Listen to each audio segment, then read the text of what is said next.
গ্রামীণ ব্যাংক কার্যালয়ের গাজীপুর এবং বগুড়ায় অগ্নিসংযোগ করেছে দুর্বৃত্তরা।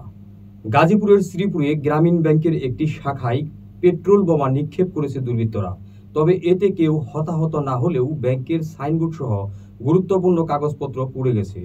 গতকাল শনিবার দিবাগত রাত 2:30টার দিকে উপজেলার মাওনা ইউনিয়নের বারোতোপা বাজারে গ্রামীণ ব্যাংক শাখায় এই ঘটনা ঘটে।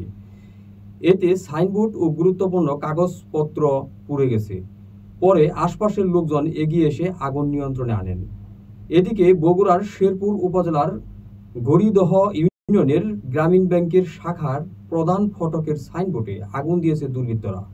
গতকাল শনিবার রাতে এই ঘটনাটি ঘটে। পুলিশের তথ্য অনুযায়ী রাত 3টা থেকে ভোর 4টার মধ্যে দুজন এই ঘটনাটি ঘটিয়েছে। আজ রোববার বেলা 2টা পর্যন্ত এই ঘটনায় থানায় কোনো লিখিত অভিযোগ করা হয়নি। শেরপুর থানার ভারপ্রাপ্ত কর্মকর্তা এস.এম. মঈনুদ্দিন বলেন, ঘটনাস্থল থেকে প্লাস্টিকের 2টি খালি বোতল উদ্ধার করেছে।